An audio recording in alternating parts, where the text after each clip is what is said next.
Today, I'm going to share about something that happened in the Muggle world. When you see someone on TV, you often think they're a good person. You think their smile and warm style are real. Viewers felt that way about one finalist on MasterChef Malaysia. She stood out for her cooking, her charm, and her calm in the kitchen. But behind that smile was a very different person. This is the case of Atika Siti, a story that shocked Indonesia and Malaysia. On December 13th, 2021, in Kota Kinabalu, Sabah, Malaysia, a couple living in the Lintas area filed a police report. They said they had returned from a short trip to Kundasong and found their live-in maid on the floor, not breathing. She was half naked and her head was shaved. The maid was 28-year-old Nor Afia Dang Damin. When police arrived, they saw signs this was not a normal death. Nor had many injuries. Her head, shoulder, wrist, and eyes were swollen and bruised. There were cuts and missing layers of skin. Some of her teeth were gone, including the roots, as if they had been pulled out by force. There was also a strong smell in the room. The body had started to decompose, but there was a sharp scent like antiseptic or cleaning chemicals. Officers thought someone had tried to cover something up. Two people were at the center of the case.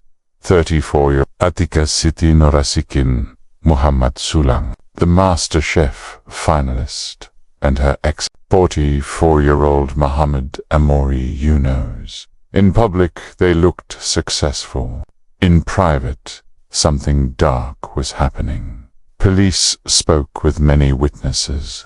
When they questioned Atika and her ex-husband, both denied involvement. They said they were not home when it happened. They claimed they had just returned from a trip and found Nor like that. Phone checks proved otherwise.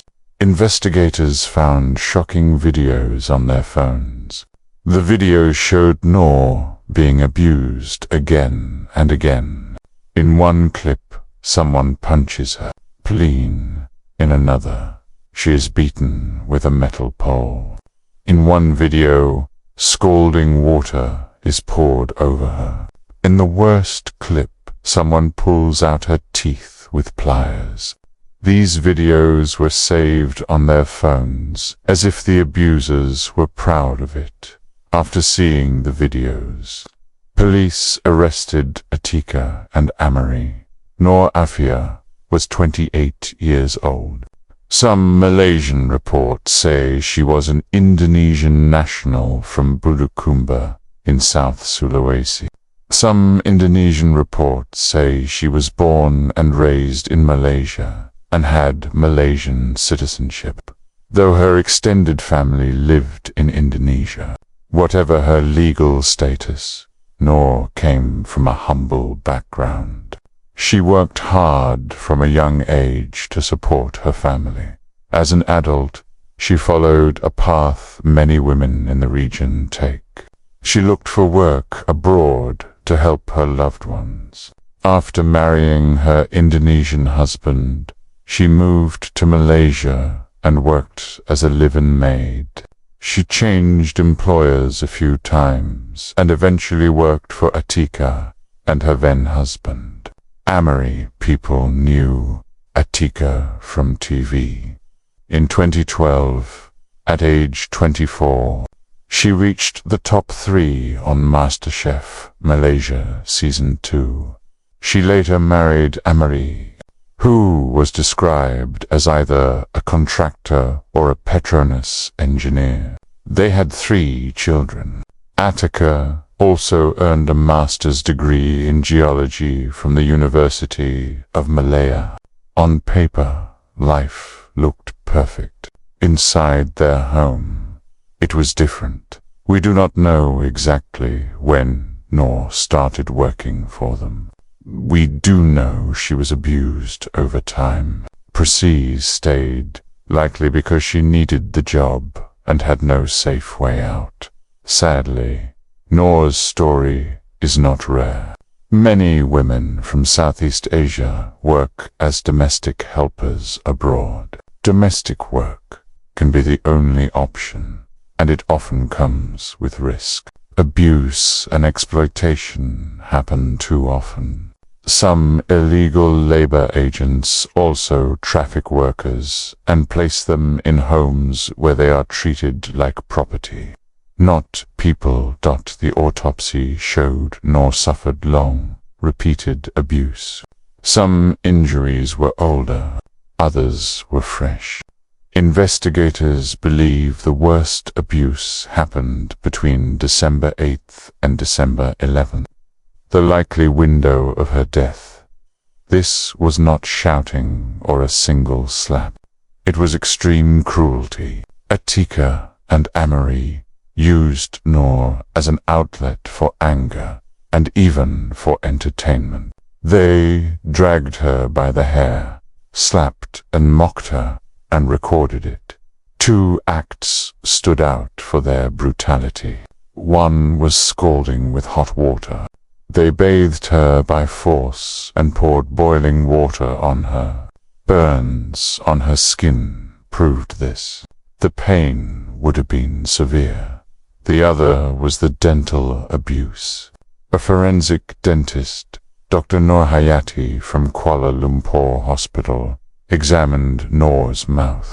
She found many soft tissue injuries on the lips, cheeks, and gums. 6 front teeth were badly damaged.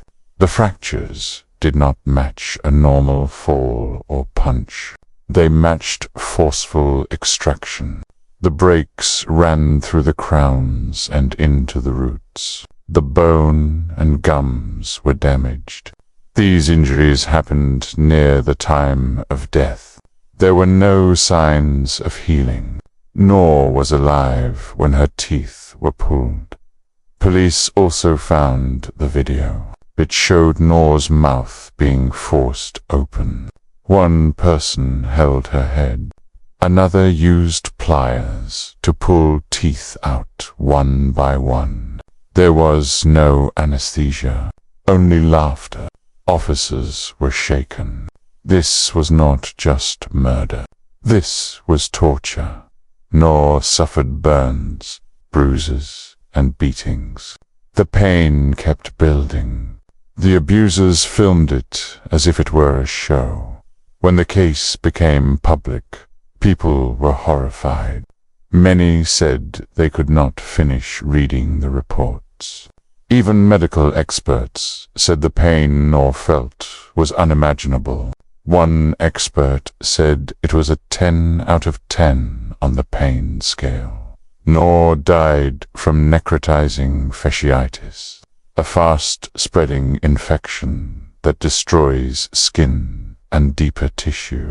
She also had septicemia, an infection in the blood, which caused organ failure. These infections came from her severe burns and open, untreated wounds, especially on her shoulders, arms, thighs, and ankles. Bore the hot water and beatings damaged her skin. Without proper care, the wounds got infected and spread. The way the case came to light is also disturbing. When Nor died, the couple did not call for help. They tried to hide it, poured Dettol and other disinfectants on her body to mask the smell. They left her in their condominium in Penampang, Sabah, but the smell could not be hidden for long. They then tried a different plan. They went to the police and acted like concerned employers. They said they had just returned from a trip and found their maid dead, but police always check everyone involved. The couple's story did not add up. Their timeline was shaky. Their behavior was suspicious. Deeper checks found the videos and photos that showed the truth. On December 14, 2021, 3 days after Nor's death, police arrested Atika and Amory. On December 16, forensic results supported what the videos already showed. This was not a single incident. It was a pattern of abuse. The case went to court on December 29, 2021. Prosecutors said they would seek the death penalty for both. 15 witnesses testified, including forensic doctors and digital experts. Amory's lawyer, Datuk Ram Singh, asked for leniency. He suggested a 30-year sentence with 4 strokes of the cane. He said Amory was sorry and had 3 children. Atika's lawyer, Datuk Radiyagabir Singh, also asked for leniency. He said she had no past crimes, was taking medication for mental health, and was caring for her children, including autistic twins. He also said she was still breastfeeding. On April 26, 2022, the Court of Appeal granted Atika bail of 30,000 Malaysian ringgits, with 1 local surety. The High Court had denied it earlier, but her team cited Section 388(1) of the Criminal Procedure Code, which allows bail for women, minors, or people with physical or mental illness. Because the court accepted her status as a breastfeeding mother. On October 20, 2022, Amory was also granted bail, 30,000 Malaysian ringgits with a RM10,000 deposit and 2 local sureties. Many people were upset that they were free while facing such serious charges. By November 17th, both were rearrested and officially charged with murder under Section 302 of the Penal Code. Read with Section 34. This means the court believed they acted together with shared intent. The videos and photos were key evidence. They showed repeated abuse and both people taking part. Nor did not die from one blow. She died from ongoing, intentional harm. This matched murder under Section 300C, which covers death caused by deliberate bodily injury. Prosecutors pushed for the highest sentence. In 2023, Malaysia ended the mandatory death penalty, but judges could still choose it. The prosecution said this case deserved the strongest punishment. During the trial, Atika and Amory reportedly divorced by 2020 for blamed each other. The videos showed both were involved. In the end, both were charged under Section 302, with the death penalty now optional. The court could choose death or 30 to 40 years in prison. On June 20, 2025, the High Court delivered the verdict. Judge Dr. Lim Hock Leng found both Atika and Amory guilty of murdering Nor Afia. Each received 34 years in prison. Amory also received 12 strokes of the cane. Under Malaysian law, women cannot be caned. So Atika was exempt under Section 289 of the Criminal Procedure Code. In court, emotions were high. Amory showed little expression. Atika bowed her head and covered her face. The judge said the cruelty and the long repeated abuse left the court with no other choice. News of the sentence spread fast. People were shocked by the level of violence and by who committed it, a former TV favorite. The case showed how weak protections are for domestic workers. especially migrant women living in employers' homes. Nor's death is not the first, and sadly, may not be the last. In the weeks after the verdict, labor and human rights groups released a joint statement. They said Nor's murder fits a long pattern of abuse faced by domestic workers in Malaysia. They reminded the public of other victims: Adelina Leso, Nirmala Bonnet, Siti Hajar, Maria Kobo, and more. They urged the government to pass a long-discussed domestic workers bill. They said domestic work is real work and should have the same legal protections as other jobs. They also criticized the Employment Act for excluding domestic workers from basic rights like rest days, maternity leave, limits on working hours, and access to legal help. They warned that without real protection, abuse will continue quietly. Behind closed doors. 30-4 years in prison for taking a young woman's life. Caning for one, none for the other because she is a woman. Is that enough? What does justice mean here? Is justice only about punishment after the fact?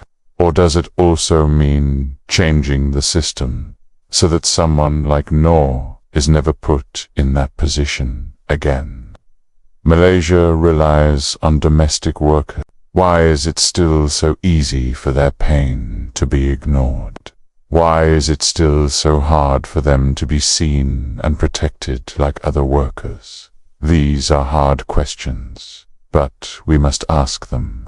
Let us remember Nor not just as a headline, but as a person, a daughter and a worker who deserved safety, respect, and a future. That is all for today. Thank you for watching.